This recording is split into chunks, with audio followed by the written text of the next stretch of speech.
வருஷத்தோட முதல் நாள் எங்கே போகலான்னு பிளான் பண்ணும்போது, சரி ஓகே மங்களகரமா கோவில்லேருந்து ஸ்டார்ட் பண்ணலாம் அப்படின்னு சொல்லிட்டு கோவிலுக்கு போயிருந்தோம். போகும்போதே இந்த பூ, வாழைப்பழம், தட்டெல்லாம் வாங்கிட்டு போயிருந்தோம்.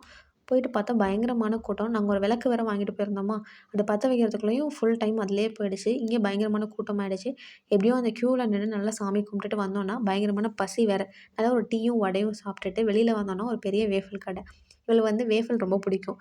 சரி இந்த நியூ இயர ஒரு ஸ்வீட்லேருந்து ஸ்டார்ட் பண்ணலாம் அப்படின்ட்டு உள்ளார போய் பார்த்தோன்னா, ஒரு காம்போ ஆஃபர் போட்டிருந்தாங்க. Waffle plus brownie and French fries போட்டிருந்தாங்க. சரி ஓகே இது 3யும் சேர்த்து வாங்கிடலாம் அப்படின்னு சொல்லிட்டு 3மே சேர்த்து வாங்கிட்டோம். வாங்கிட்டு அவ முகத்துல அப்படி ஒரு சந்தோஷம். சரின்னு அத வாங்கிட்டு, சரி ஓகே இது மட்டும் நல்லதா பண்ணக்கூடாது. இன்னும் எக்ஸ்ட்ராவா ஒரு படி மேல போய் ஃப்ரூட்ஸ் வாங்கலாம். இனிமேல் இந்த பிஸ்கெட்டு இதெல்லாம் சாப்பிட வேணாம் அப்படின்னு சொல்லிட்டு, அப்படி சும்மா பிளான் பண்ணியிருக்கோம்.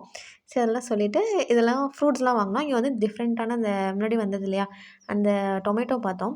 நாங்க எப்பவுமே ஒரு எக் வாங்குவோம். 10 எக்ஸ் வந்து ₹70க்கு வாங்குவோம். ஆனா இங்க 6 எக் ₹89க்கு போட்டிருந்துச்சு. இது நமக்கு சரிப்பட்டு வரலன்னு வச்சுட்டு, இந்த சைடு வந்து இந்த தேவையில்லாத ஐட்டம்ஸ்லாம் இருந்துச்சு. பார்க்கும்போது எடுக்கணும்னு தான் டெம்ப்ட் ஆனுச்சு. பட் வேணாம் நமக்கு அப்படின்னு போய் ஒரு கர்ட் பாக்கெட் வாங்குனோம். வாங்கிட்டு மொத்தமா பில் போடும்போது பார்த்தீங்கன்னா, ₹205 வந்துச்சு. நாட் பேட் நல்லா தான் இருந்துச்சு. அண்ட் டிஃப்ரெண்ட்டா ஷேர் ஆட்டோல போலான்னு ஷேர் ஆட்டோல போனோம். அண்ட் வந்து எல்லாமே வெளியில வச்சு பார்த்துட்டு, தென் ஓகேன்னு சொல்லிட்டு வாங்கிட்டு வந்த விஷயத்த சாப்பிடணும் இல்லையா? அதனால இந்த வேஃபல், ப்ரௌனி, ஃப்ரெஞ்ச் ஃப்ரைஸ் இதெல்லாமே சாப்பிட்டுட்டு இந்த நியூ இயர சூப்பரா செலிப்ரேட் பண்ணோம். அண்ட் நீங்க எப்படி செலிப்ரேட் பண்ணீங்கன்னு கமெண்ட்ஸ்ல சொல்லுங்க. Happy new year!